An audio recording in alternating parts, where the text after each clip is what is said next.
Hello dear students, welcome to the gateway classes. My name is Gulshan Kumar और मैं आपको पढ़ा रहा हूं इंजीनियरिंग मैथमेटिक्स। इंजीनियरिंग मैथमेटिक्स में आज हम स्टार्ट करेंगे unit number 5 statistical technique third. और इस यूनिट के अंदर हम पढ़ेंगे testing of hypothesis and statistical quality control. तो आज के लेक्चर में हम क्या पढ़ेंगे इसकी बात तो हम बाद में करेंगे, पहले हम सिलेबस की बात कर लेते हैं। तो according to AKTU university unit number 5 है हमारे पास स्टैटिस्टिकल टेक्निक थर्ड, और इस यूनिट का जो हमारा सिलेबस है वो यहां पर लिखा हुआ है। तो देखिए एकेटीयू सिलेबस, तो यूनिट नंबर 5 के अंदर हमें क्या क्या पढ़ना है ध्यान दीजिएगा। इस यूनिट में हमारा जो पहला चैप्टर है वो है टेस्टिंग और हाइपोथेसिस, और दूसरा चैप्टर है स्टैटिस्टिकल क्वालिटी कंट्रोल। अगर मैं एग्जामिनेशन पॉइंट ऑफ व्यू से बात करूं तो जो हमारा फर्स्ट चैप्टर है टेस्टिंग और हाइपोथेसिस ये ज्यादा इंपॉर्टेंट है क्योंकि यहां से ज्यादा क्वेश्चन आते हैं। तो ये एक बड़ा चैप्टर है और यहां से ज्यादा क्वेश्चन आते हैं। ये एक छोटा चैप्टर है और यहां से क्वेश्चन भी कम आते हैं। जैसे आप सबको मालूम है कि एक यूनिट से हमारे 3 लॉन्ग क्वेश्चन आते हैं, तो आप ये मान के चलिए कि जो हमारा पहला चैप्टर है यहां से 2 लॉन्ग क्वेश्चन आएंगे और इस सेकंड चैप्टर से 1 लॉन्ग क्वेश्चन आएगा। चलिए अभी देखते हैं यहां पर हमें टॉपिक कौन कौन से पढ़ने हैं।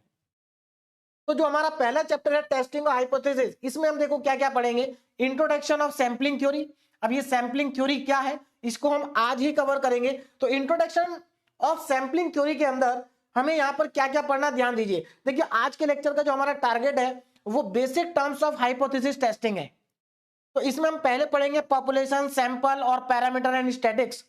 तो एक्चुअल में हमारे पास जो पहला टॉपिक है इंट्रोडक्शन ऑफ सैंपलिंग थ्योरी, इसी टॉपिक के अंदर हमारे ये तीनों टॉपिक आते हैं, पॉपुलेशन, सैंपल और पैरामीटर एंड स्टैटिक्स। उसके बाद हम यहां पर पढ़ेंगे hypothesis, null hypothesis, alternative hypothesis, और इन बेसिक टर्म्स को भी हम आज के लेक्चर में ही कवर करेंगे। ठीक है ना। एक्चुअल में ये जो स्टार्टिंग में आपको टॉपिक दिए गए हैं ये कुछ बेसिक टर्म्स हैं जो आगे चल के इस यूनिट में बहुत ज्यादा यूज होंगे नेक्स्ट लेक्चर से। ठीक है ना। तो इसलिए हमें इनको आज समझना है। उसके बाद टेस्टिंग और hypothesis, level of significance, confidence limit, ये सारे टॉपिक नहीं, टॉपिक जो हमारे पास हैं ये छोटे छोटे टॉपिक हैं जिनको हमें आज समझना है। उसके बाद ही हमें आगे के लेक्चर्स अच्छे से समझ में आएंगे। Test of significance of difference of means. देखिए इस यूनिट के अंदर जैसे इस टॉपिक का नाम भी है टेस्टिंग और हाइपोथेसिस, इसमें हम क्या करेंगे हाइपोथेसिस को टेस्ट करेंगे। हाइपोथेसिस को टेस्ट करेंगे। तो हाइपोथेसिस को टेस्ट करने के हमारे पास एक्चुअल में यहां पर हमारे अपने सिलेबस की बात करें तो हमारे सिलेबस में 3 टेस्ट हैं, T test, Z test and chi square test. और ये जो 3 टेस्ट हैं इन्हीं 3 टेस्ट में से आपको 2 लॉन्ग क्वेश्चन मिलेंगे, यानी कि यहां से 100% आपका 14 मार्क्स का यूनिवर्सिटी एग्जाम में आएगा। ये 3 टेस्ट हैं, इन 3 टेस्ट में से 2 लॉन्ग क्वेश्चन 100% आएंगे यूनिवर्सिटी एग्जाम में 7 मार्क्स के। क्लियर है। तो अगर आप लोगों ने ये तीनों टेस्ट अच्छे से कर लिए तो वहां से आप 14 मार्क्स आसानी से गेन कर सकते हैं। अब यहां पर ध्यान दीजिएगा, इन टेस्ट से हमारा 14 मार्क्स का आएगा, तो ये जो बाकी इतने सारे टॉपिक लिखे हुए हैं इनसे क्या कुछ आएगा। तो देखिए यहां पर मैं आपको पहले ही बता चुका हूं कि ये जो टॉपिक है हमारे सारे ये एक्चुअल में टर्म्स है, बेसिक टर्म्स है जो कि इस चैप्टर के अंदर यूज होंगी, या आप कह सकते हैं जो 3 टेस्ट हम पढ़ेंगे इन तीनों टेस्ट के अंदर ये बेसिक टर्म्स का क्या होगा यूज होगा, जिनको हम आज पढ़ेंगे। तो आज हम लगभग जितने भी इसमें बेसिक टर्म्स है सबको कवर करेंगे। एक बस कॉन्फिडेंस लिमिट को हम अभी नहीं पढ़ेंगे, बाद में पढ़ेंगे जब हम ये टेस्ट पढ़ रहे होंगे। ठीक है ना, क्योंकि वो तभी समझ में आएगा, अभी हमें समझ में नहीं आएगा। क्लियर हो गया। तो यहां पर हमें आज के लेक्चर में क्या करना है, इन सभी बेसिक टर्म्स को कवर करना है। उसके बाद हमारा सेकंड चैप्टर होगा स्टैटिस्टिकल क्वालिटी कंट्रोल, जिसमें हम कंट्रोल चार्ट्स पढ़ेंगे, है ना। और यहां से आपको एक 7 मार्क्स का क्वेश्चन यूनिवर्सिटी एग्जाम में मिलेगा। अब अगर मैं बात करूं शॉर्ट क्वेश्चन की, क्योंकि आप जानते हैं कि यूनिवर्सिटी एग्जाम में शॉर्ट क्वेश्चन भी आते हैं, 2 मार्क्स के क्वेश्चन आते हैं, है ना। और सेक्शन ए के अंदर हमारे पास 2 मार्क्स के कितने क्वेश्चन होते हैं, 7 होते हैं। तो इसका मतलब एक यूनिट से शॉर्ट क्वेश्चन 1 भी हो सकते हैं, 2 भी हो सकते हैं। तो अगर यहां से एक शॉर्ट क्वेश्चन आएगा तो 100% जो टर्म्स हम आज के लेक्चर में पढ़ने वाले हैं वहां से एक 2 मार्क्स का क्वेश्चन आने के चांसेस पूरे पूरे हैं। तो यहां से एक्चुअल में थ्योरी का क्वेश्चन भी आ जाता है, मतलब यहां पर किसी भी बेसिक टर्म्स की डेफिनेशन आपको एग्जाम में पूछी जा सकती है, इसलिए आपको डेफिनेशन याद होनी चाहिए यहां पर। ठीक है। तो चलिए स्टार्ट करते हैं हम आज का अपना लेक्चर। तो आज का जो हमारा टारगेट है वो है basic terms of hypothesis testing, जिसमें हम सबसे पहले पढ़ेंगे पॉपुलेशन, उसके बाद सैंपल, उसके बाद पैरामीटर एंड स्टैटिक्स, उसके बाद हाइपोथेसिस की बात करेंगे जहां पर हम देखेंगे नल हाइपोथेसिस और ऑल्टरनेटिव हाइपोथेसिस, उसके बाद टेस्ट ऑफ सिग्निफिकेंस और लेवल ऑफ सिग्निफिकेंस। देखिए आज मैं आपको ये जितनी भी टर्म्स पढ़ाऊंगा ये 100% तो आज आपको समझ में नहीं आएंगी। क्यों नहीं आएंगे आपको समझ में? क्योंकि एक्चुअल में आज हम थ्योरेटिकल पढ़ रहे हैं, लेकिन अगर आज आप जितना भी हम पढ़ेंगे अगर आपको उसका 50% या 40% भी अगर आपको समझ में आ गया तो जब हम क्वेश्चन करेंगे ना तो आपको ये 100% समझ में आ जाएगा। लेकिन इनको समझना जरूरी है, क्योंकि अगर आप बिल्कुल भी इनको नहीं समझेंगे या आज के लेक्चर स्किप करके आप सीधे सेकंड लेक्चर से स्टार्ट करेंगे तो आपको थोड़ा सा लेक्चर समझने में दिक्कत होगी। लेकिन आज का लेक्चर आप पढ़ लेते हैं, आपको सिर्फ पढ़ना है, आज के लेक्चर में कोई क्वेश्चन सॉल्व नहीं करना है, तो नेक्स्ट लेक्चर आपको समझना आसान हो जाएगा और यहां पर जो डाउट आपके रह जाएंगे वो डाउट आपके नेक्स्ट लेक्चर से क्लियर हो जाएंगे। तो चलिए स्टार्ट करते हैं। तो सबसे पहले हमें क्या पढ़ना है? पॉपुलेशन हमें पढ़ना है ना। सबसे पहले हम बात करेंगे पॉपुलेशन की। पॉपुलेशन या फिर हम इसको यूनिवर्स भी कह सकते हैं, पॉपुलेशन और यूनिवर्स। तो देखिए पॉपुलेशन क्या है या यूनिवर्स क्या है, तो यहां पर क्योंकि हम बात कर रहे हैं स्टैटिक्स की, इसकी बात कर रहे हैं स्टैटिक्स की, तो यहां पर जो पॉपुलेशन की बात हो रही है स्टैटिक्स में, तो यहां पर एक्चुअल में पॉपुलेशन का मतलब होगा collection of data, collection of data. तो देखिए वही चीज यहां पर लिखी है कि एनी कलेक्शन ऑफ इंडिविजुअल। अब एनी कलेक्शन ऑफ इंडिविजुअल हो सकता है, मेंबर हो सकता है, ऑब्जेक्ट हो सकता है या डेटा हो सकता है, set of all experimental data. तो इसी को हम कहेंगे पॉपुलेशन। क्या कहेंगे? पॉपुलेशन।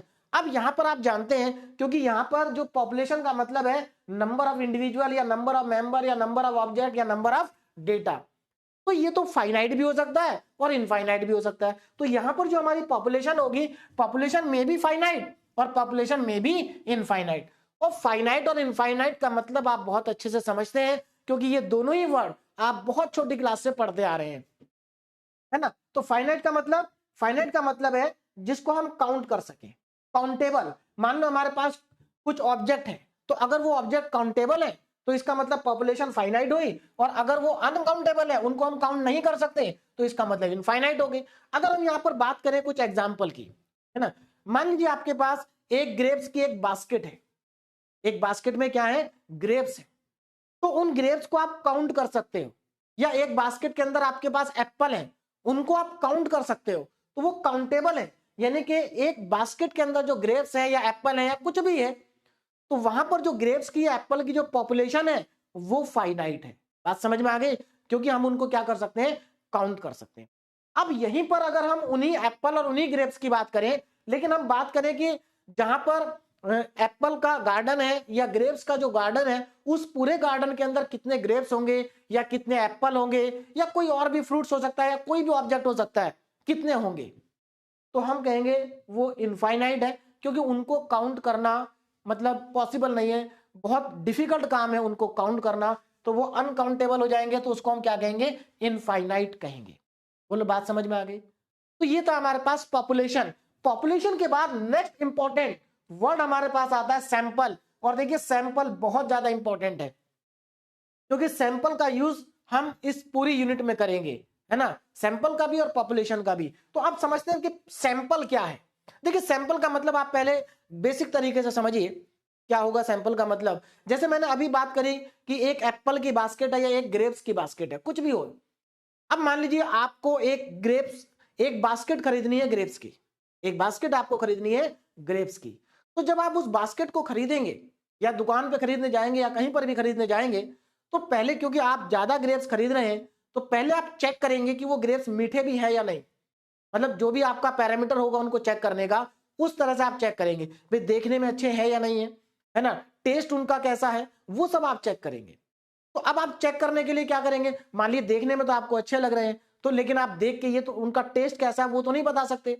तो अब क्या होता है? देखिए जो दुकान वाला है वो क्या करेगा, आपको उन ग्रेप्स में से 2, 3 या 4 ग्रेप्स निकाल के दे देगा एट रैंडम कहीं से भी, ठीक है ना। मतलब या आप अपने आप 4 ग्रेप्स निकाल लेंगे एट रैंडम कहीं से भी, और उन 4 ग्रेप्स को आप क्या करेंगे? बाहर निकालेंगे और उनको टेस्ट करेंगे। तो वो जो आपने बास्केट के अंदर से 4 ग्रेप्स निकाले हैं बाहर, वो आपके लिए क्या हो गया? सैंपल हो गया। देखिए जो बास्केट थी, बास्केट के अंदर जो ग्रेप्स थे या बॉक्स के अंदर जो ग्रेप्स थे, वो हमारे पास क्या? पॉपुलेशन है। और कैसी पॉपुलेशन है, फाइनाइट। उस फाइनाइट पॉपुलेशन में से आपने क्या करा, कुछ ग्रेप्स को बाहर निकाला टेस्ट करने के लिए, तो जितने ग्रेप्स आपने बाहर निकाले वो क्या हो गया, वो सैंपल हो गया। तो मेरे ख्याल से आपको सैंपल का मतलब समझ में आ गया होगा। देखो वही चीज यहां पर लिखी है, a finite subset of population, population का एक सबसेट, पॉपुलेशन का सबसेट। भाई मान लीजिए उस बास्केट के अंदर 1000 ग्रेप थे और आपने उनमें 4 ग्रेप्स निकाल लिए, तो वो उसी पॉपुलेशन का तो सेट है, तो उसका क्या हो गया, वो सबसेट हो गया। तो व्हाट इज सैंपल, तो sample is a finite subset of population. तो मेरे ख्याल से अब आपको मतलब समझ में आ गया होगा कि सैंपल का मतलब क्या है। अच्छा एक चीज और, ऐसा नहीं है कि सैंपल हमेशा फाइनाइट पॉपुलेशन से ही लिया जाएगा, सैंपल को इनफाइनाइट पॉपुलेशन से भी ले सकते हैं। मान लीजिए ट्रक के अंदर ग्रेप्स भरे हुए हैं, है ना, तो अब ट्रक के अंदर जो ग्रेप्स होंगे वो हमारे लिए एक तरह से अनकाउंटेबल हो गए, इनफाइनाइट, तो वहां से भी सैंपल ले सकते हैं। बात समझ में आ रही, तो सैंपल फाइनाइट पॉपुलेशन से भी ले सकते हैं, इनफाइनाइट पॉपुलेशन से भी ले सकते हैं, और उस सैंपल के बेसिस पर, उस सैंपल के बेसिस पर हम पूरी पॉपुलेशन को क्या करेंगे, स्टडी करेंगे। बात समझ में आ रही है, तो हमें क्या करना है, यहां पर स्टडी करना है पॉपुलेशन को, किस बेसिस पर, सैंपल के बेसिस पर। जैसा कि ग्रेप्स खरीदते समय भाई 4 या 5 ग्रेप्स को आप टेस्ट करके देखेंगे और उसके बेसिस पर ही पूरे के पूरे जो बॉक्स है या पूरे का पूरे जो बास्केट है उसको खरीद लेंगे। तो वही चीज देखो यहां पर लिखी है, टू स्टडी पॉपुलेशन, पॉपुलेशन को स्टडी करने के लिए वी सेलेक्ट और रैंडम सैंपल, हम एक रैंडम सैंपल क्या करते हैं, सेलेक्ट करते हैं। रैंडम सैंपल का मतलब है कि जो आपने बास्केट के अंदर से 4 ग्रेप्स निकाले वो आपको देख के नहीं निकालने, है ना, एट रैंडम निकालने।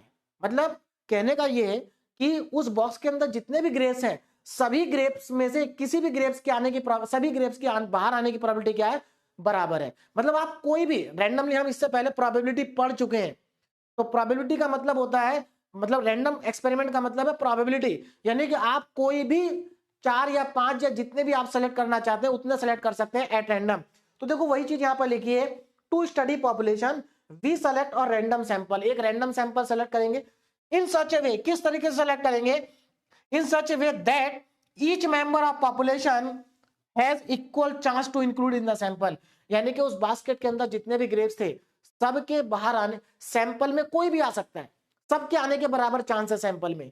इस तरह से सिलेक्शन करना है, रैंडम सिलेक्शन करना है। बात समझ में आ रही है। देखिए अगर आप मान लीजिए किसी दुकान वाले के पास जाते हैं तो वो तो आपको 3 या 4 वो निकाल के दे देगा जो मीठे होंगे, जो अच्छे होंगे, क्योंकि उसको मालूम है कौन से अच्छे हैं। तो इस तरह का सिलेक्शन नहीं करना है, एट रैंडम सिलेक्शन करना है, यानी कि उस बास्केट के अंदर जितने भी ग्रेप्स हैं, जो हम सैंपल में 4 ग्रेप्स निकालेंगे, वो जो 4 ग्रेप्स है वो कोई भी 4 हो सकते हैं उसमें से, ठीक है ना। तो मेरे ख्याल से अब आपको ये पॉइंट समझ में आ गया होगा कि सैंपल क्या है। तो एक तरह से अगर हम आपको इसको रिलेट करें सेट थ्योरी से, तो यहां पर देखो जो पॉपुलेशन है ना वो हमारे लिए यूनिवर्सल सेट है। क्या है, पॉपुलेशन हमारे लिए किसका काम कर रहा है, यूनिवर्सल सेट का काम कर रहा है ना। यूनिवर्सल सेट को आप जानते हैं हम रेक्टेंगल से रिप्रेजेंट करते हैं। तो जो पॉपुलेशन है वो हमारे लिए क्या है, ये इस यूनिवर्सल सेट के अंदर जितने भी ऑब्जेक्ट होंगे वो हमारे लिए पॉपुलेशन है। बात समझ में आ रही है। अच्छा अब इसके अंदर से आपने मान लीजिए इसके, ये एक हमारे पास बास्केट है, बास्केट के अंदर जितने भी ग्रेप्स है वो हमारी पॉपुलेशन हो गई, और इसमें से आपने सैंपल के लिए कुछ ग्रेप्स को बाहर निकाल लिया, कुछ ग्रेप्स को क्या कर दिया, बाहर निकाल लिया। तो इसके अंदर ये हमारा क्या हो गया, ये हमारा हो गया सैंपल। तो मेरे ख्याल से अब आपको मतलब समझ में आ गया होगा कि sample is a subset of population. Clear है ना। आगे सैंपल साइज, अब ये तो समझ में आ गया डायरेक्ट। सैंपल साइज का मतलब है कि जो सैंपल आपने बाहर निकाला है उसके अंदर कितने ग्रेप्स हैं, है ना। तो सैंपल का मतलब है नंबर ऑफ ऑब्जेक्ट और मेंबर और इंडिविजुअल इन ए सैंपल, है ना। नाउ सैंपलिंग, सैंपलिंग का मतलब क्या, ध्यान दीजिए, सैंपलिंग या प्रोसेस ऑफ सिलेक्ट, इसको हम बोलते हैं process of selecting a sample. भाई सैंपलिंग का मतलब है जो सैंपल को सेलेक्ट किया गया है उस सैंपल को सेलेक्ट करते समय कुछ क्राइटेरिया भी रहा होगा। जैसे हम ग्रेप्स को सेलेक्ट कर रहे हैं तो किस बेसिस पर सेलेक्ट कर रहे हैं, तो वहां पर हम उस वहां जो हमारा क्राइटेरिया वो क्या, खट्टे हैं या मीठे हैं, यही हमारा क्राइटेरिया होगा।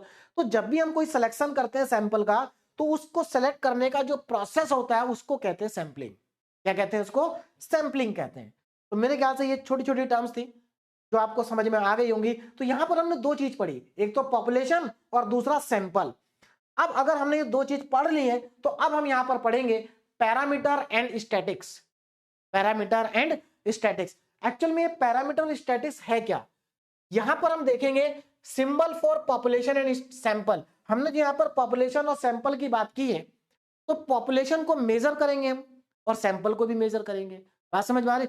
तो सैंपल को मेजर करने के लिए या पॉपुलेशन को मेजर करने के लिए हमारे पास कुछ इंपॉर्टेंट टर्म्स होती हैं, उन्हीं को हम कहेंगे यहां पर। देखो, जो हमारा पैरामीटर और स्टैटिक्स है वो क्या है, ध्यान दीजिए जरा।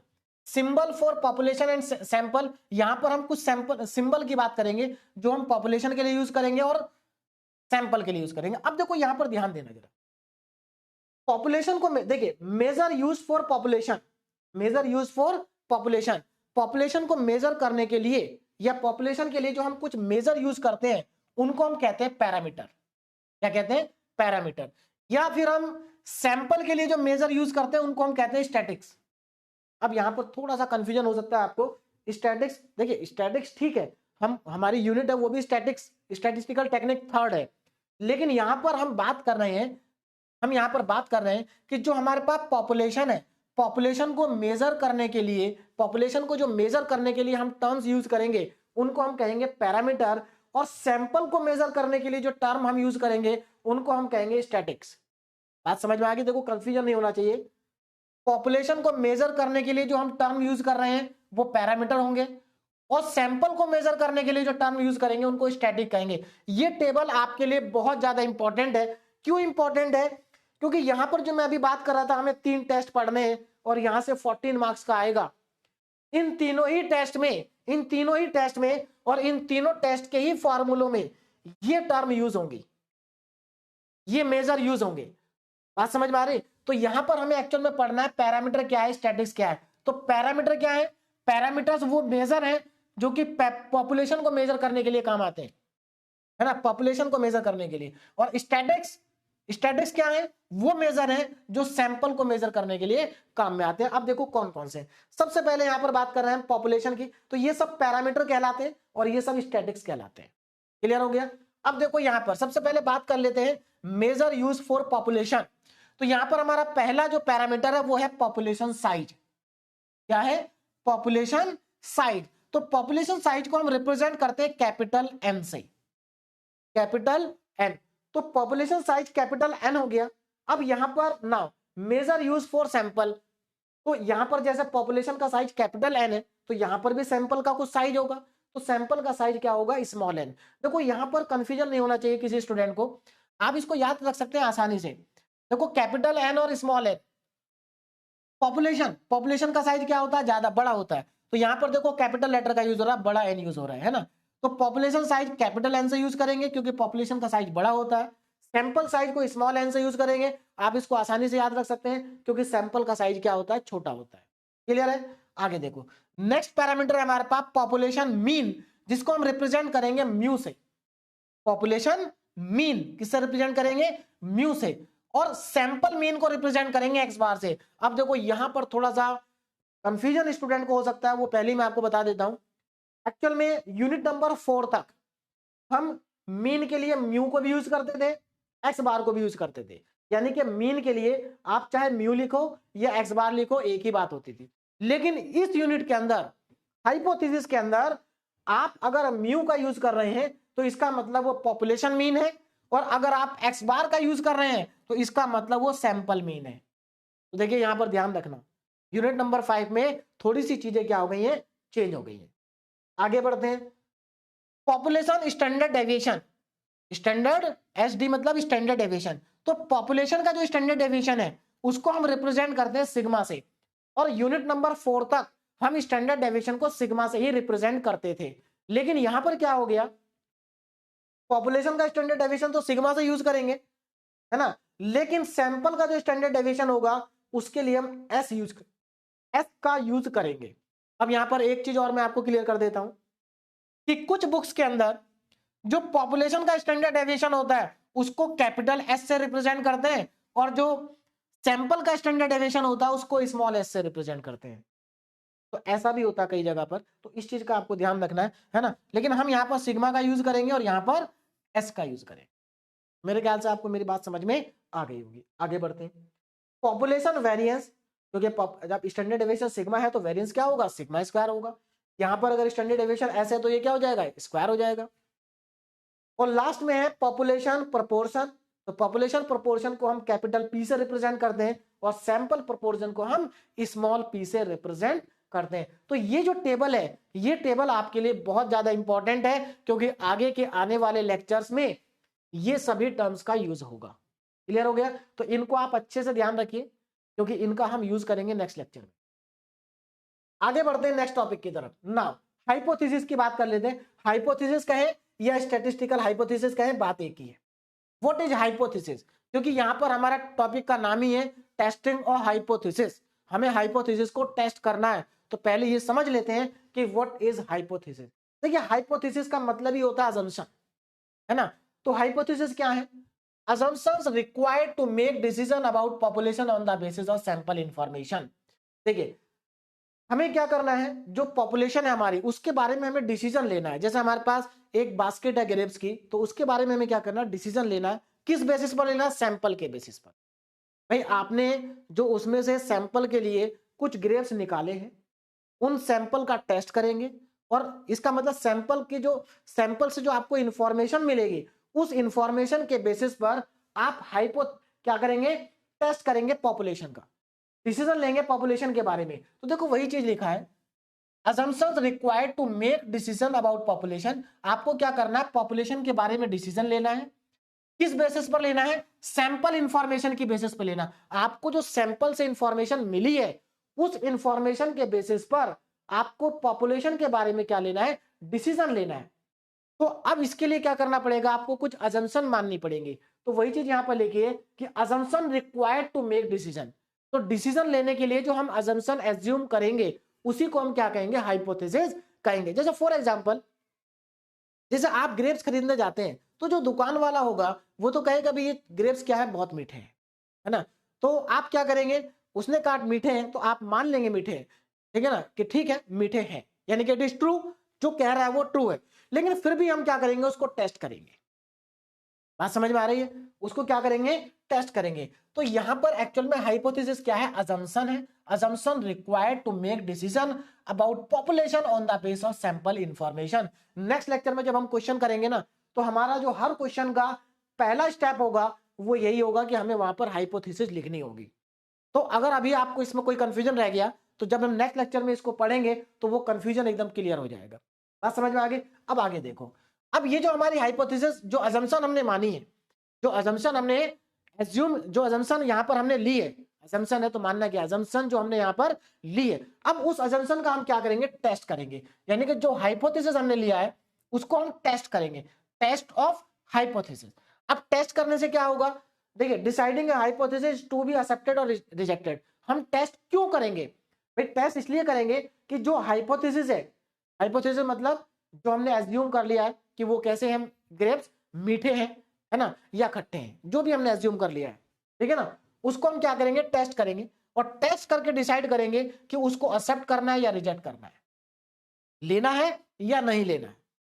अब टेस्ट ऑफ हाइपोथेसिस, यहां पर एक्चुअल में हमारे पास दो तरह के हाइपोथेसिस यहां पर होंगे, एक तो नल हाइपोथेसिस और दूसरा ऑल्टरनेटिव हाइपोथेसिस। अब जरा ध्यान दीजिए, नल हाइपोथेसिस को हम रिप्रेजेंट करेंगे H, और यहां पर H0 हो गया, है ना, और ये हमारा हो गया H1। तो ध्यान रखना, ऑल्टरनेटिव हाइपोथेसिस को H1 से रिप्रेजेंट करेंगे और नल हाइपोथेसिस को हम H0 से रिप्रेजेंट करेंगे। हम नेक्स्ट लेक्चर में जितने भी क्वेश्चन सॉल्व करेंगे, उसमें हमारा पहला स्टेप होगा जहां पर हम नल हाइपोथेसिस को एज्यूम करेंगे, और दूसरा स्टेप हमारा होगा ऑल्टरनेटिव हाइपोथेसिस का। यानी कि सभी क्वेश्चन के अंदर दो स्टेप हमारे फिक्स हो जाएंगे। पहला स्टेप नल हाइपोथेसिस के लिए, दूसरा स्टेप ऑल्टरनेटिव हाइपोथेसिस के लिए। चेक किसको करेंगे, चेक करेंगे नल हाइपोथेसिस को, चेक करेंगे अब नल हाइपोथेसिस है क्या? It is a definite statement about population. ये पॉपुलेशन के बारे में एक स्टेटमेंट है। पॉपुलेशन के बारे में क्या है, एक स्टेटमेंट है या एक अजम्पशन है। पॉपुलेशन के बारे में क्या है, एक अजम्पशन है ना, और उसी से हम डिसाइड करेंगे कि जो पॉपुलेशन है ना, जो पॉपुलेशन है उसको रिजेक्ट करना है या एक्सेप्ट करना है on the basis of sample information. अब यहां पर बात आती है कि जो नल हाइपोथेसिस, इसको टेस्ट करेंगे। क्या करेंगे, इसको टेस्ट करेंगे। तो tested under the assumption that it is true, मतलब हम नल हाइपोथेसिस में क्या करेंगे, पहले से ही एज्यूम कर लेंगे कि ये ट्रू है और उसके बाद टेस्ट करेंगे। इसको नल हाइपोथेसिस, ठीक है ना। अगर ये नल हाइपोथेसिस मान लीजिए हमने टेस्ट किया और ये नल हाइपोथेसिस, ये जो नल हाइपोथेसिस है इसको टेस्ट करने के बाद हमें पता चला कि हमें इसको रिजेक्ट करना है, तो अगर नल हाइपोथेसिस को रिजेक्ट करेंगे तो अल्टरनेटिव हाइपोथेसिस क्या होगी, एक्सेप्ट होगी। तो इसी चीज को आगे मैंने लिखा है कि अगर H नॉट एक्सेप्ट होगा तो H1 क्या होगा, रिजेक्ट होगा, जो ऑल्टरनेटिव हाइपोथेसिस है। अगर H नॉट रिजेक्ट होगा तो H1 एक्सेप्ट हो जाएगा। तो मतलब यहां से बात आपको समझ में आ गई होगी कि अगर ये रिजेक्ट होता है तो ये एक्सेप्ट होगा, और अगर ये एक्सेप्ट होता है तो ये रिजेक्ट होगा। बोलो बात समझ में आ रही। अब देखो यहां पर अगर आपको थोड़ा भी समझ में आ गया है ना, तो नेक्स्ट लेक्चर में ये पूरा जो स्लाइड है अच्छे से आपको समझ में आ जाएगी जब हम क्वेश्चन करेंगे। लेकिन समझ में आपको नेक्स्ट लेक्चर तभी आएगा जब आपको ये सारी इंफॉर्मेशन पता हो। क्लियर है ना। कुछ भले ही कंप्लीटली ना समझ में आए, लेकिन आपको यहां पर कुछ चीजें समझ में आ जाए जिससे कि आपको नेक्स्ट लेक्चर समझना आसान हो जाए। अब हम चलते हैं अपने नेक्स्ट टॉपिक पे। नेक्स्ट हमारा है यहाँ पर टेस्ट ऑफ सिग्निफिकेंस और नल हाइपोथेसिस टेस्टिंग, है ना। देखिए टेस्ट ऑफ सिग्निफिकेंस का मतलब क्या है। हम यहाँ पर बात कर रहे हैं कि हम नल हाइपोथेसिस को टेस्ट करेंगे। तो नल हाइपोथेसिस को कैसे टेस्ट करेंगे, या कौन से टेस्ट होंगे हमारे पास जिससे हम नल हाइपोथेसिस को टेस्ट करेंगे। तो देखिए नल हाइपोथेसिस को टेस्ट करने के जो हमारे पास मेथड है वो है T test, Z test, F test और काई स्क्वायर टेस्ट। देखो वही लिखा है, टेस्ट ऑफ सिग्निफिकेंस का मतलब है नल हाइपोथेसिस टेस्टिंग, या हम इसको कह सकते हैं the test which enable us to decide whether the null hypothesis accepted और rejected on the basis of sample information.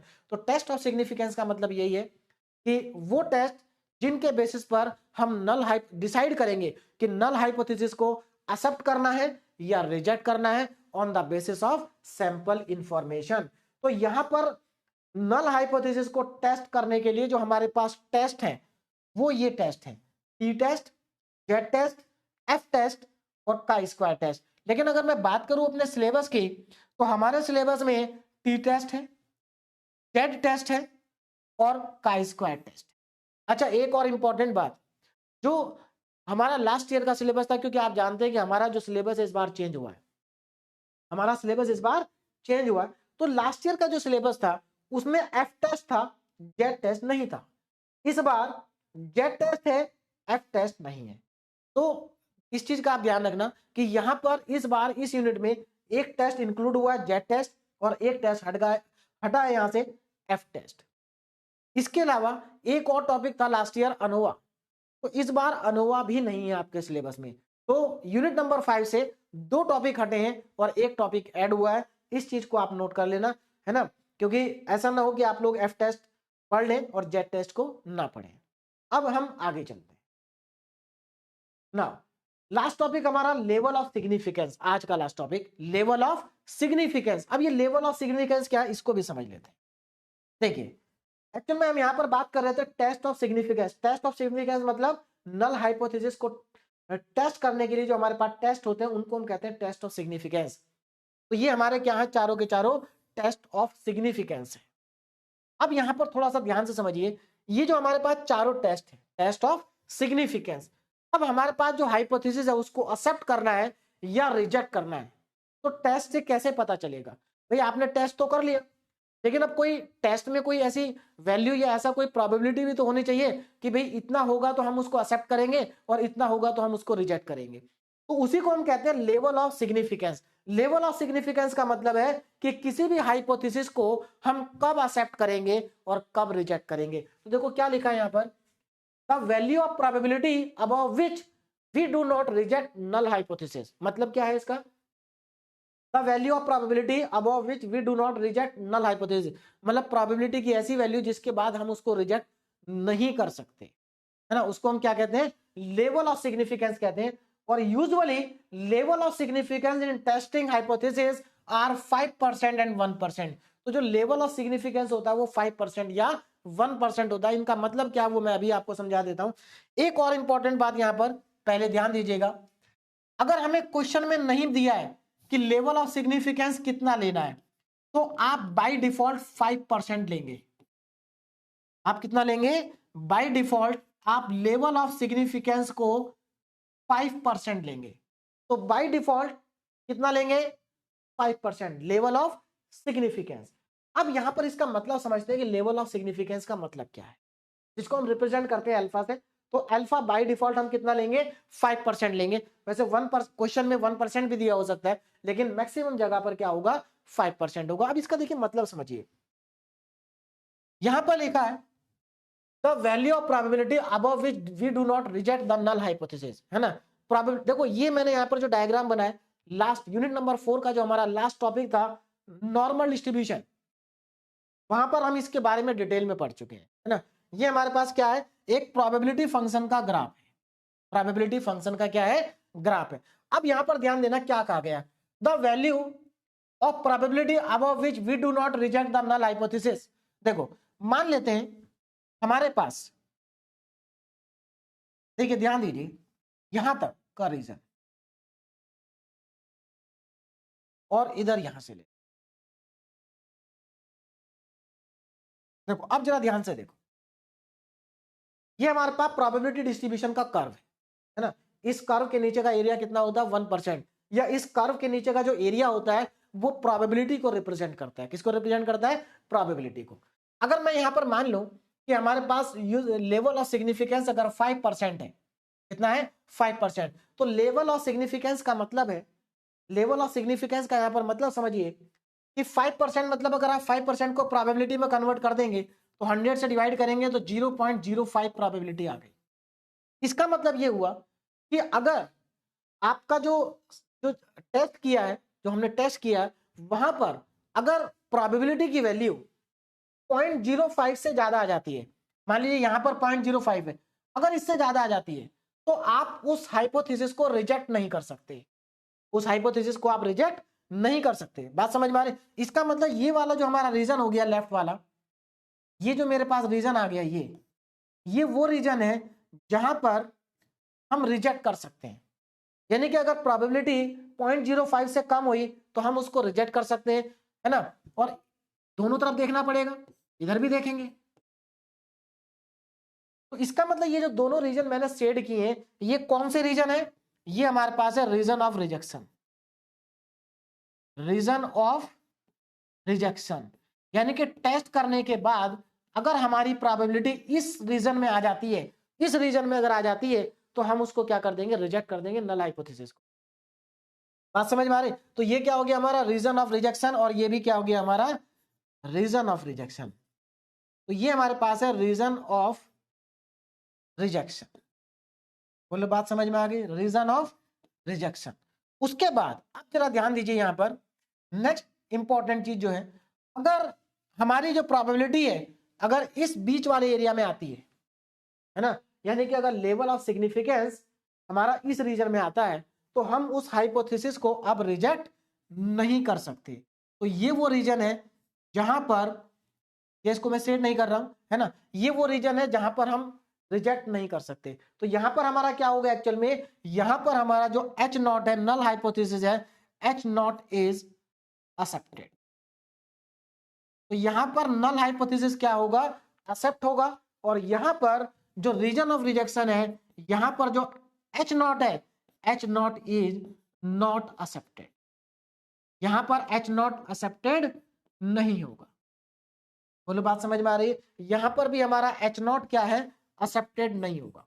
H0 is not accepted, is not accepted. तो यहां पर देखो, आपको सिर्फ इतना ध्यान रखना है कि लेवल ऑफ सिग्निफिकेंस, जब भी आप कोई क्वेश्चन सॉल्व करेंगे तो वहां पर देखेंगे कि लेवल ऑफ सिग्निफिकेंस आपको क्वेश्चन में दिया है या नहीं दिया है। अगर क्वेश्चन में दिया है तो जो क्वेश्चन में दिया उसी को एज्यूम करेंगे, और अगर क्वेश्चन में नहीं दिया तो आप 5% एज्यूम करेंगे। अब यहां पर एक और इंपॉर्टेंट चीज मैं आपको बता दूं, लेवल ऑफ सिग्निफिकेंस तो आपको गिवन होगा या नहीं होगा तो आप बाय डिफॉल्ट 5% मान लेंगे, लेकिन आप इसके कॉरस्पॉन्डिंग, अब देखो जैसे हमने लास्ट यूनिट में नॉर्मल डिस्ट्रीब्यूशन पढ़ा था, और नॉर्मल डिस्ट्रीब्यूशन के लिए हमने नॉर्मल टेबल का यूज करा था। यहां पर हम जितने भी टेस्ट पढ़ेंगे, हम यहां पर 3 टेस्ट पढ़ेंगे, तो तीनों ही टेस्ट की टेबल आपको आपकी बुक में लास्ट में दी गई होगी। बात समझ में आ रही है। यानी कि यहां पर अगेन आपके जो क्वेश्चंस होंगे ना, वो आसान होंगे, क्योंकि हमें यहां पर कुछ वैल्यू डायरेक्ट टेबल से देखनी है। डायरेक्ट कहां से देखनी है, टेबल से देखनी है। तो अभी मैं इसको और ज्यादा एक्सप्लेन नहीं कर रहा हूं, बाकी हम नेक्स्ट लेक्चर में जब क्वेश्चन करेंगे तो आपको ये बहुत अच्छे से समझ में आ जाएगा कि टेस्ट ऑफ सिग्निफिकेंस में जो हमारे टेस्ट आते हैं, है ना, उनके अंदर लेवल ऑफ सिग्निफिकेंस क्या होता है। तो यहां पर क्योंकि हमने आज पूरा का पूरा थ्योरेटिकल पार्ट ही देखा है, तो इस थ्योरी को एक बार आप रिवाइज करिए। उसके बाद जब हम नेक्स्ट लेक्चर पढ़ेंगे तो आपको इस थ्योरी में जो भी डाउट रह गए हैं वो सारे डाउट आपको नेक्स्ट लेक्चर में क्लियर हो जाएंगे, क्योंकि नेक्स्ट लेक्चर में हम पढ़ेंगे टी टेस्ट। और टी टेस्ट के अंदर हमने आज जितनी भी थ्योरी पढ़ी है, इस पूरी थ्योरी का यूज करेंगे हम टी टेस्ट के अंदर। तो आपको ये थ्योरी जो यहाँ पर कंफ्यूजन अगर बचा है तो वो आपको नेक्स्ट लेक्चर में क्लियर हो जाएगा। लेकिन नेक्स्ट लेक्चर को देखने से पहले आज का जो हमारा लेक्चर है, आज की जो हमारा हमने थ्योरी को रिवाइज पढ़ा है, इस थ्योरी को एक बार रिवाइज कर लेना। उसके बाद आपको नेक्स्ट लेक्चर आसानी से समझ में आ जाएगा। तो अभी आप एक बार इसको रिवाइज कर लेना। Okay, thank you very much.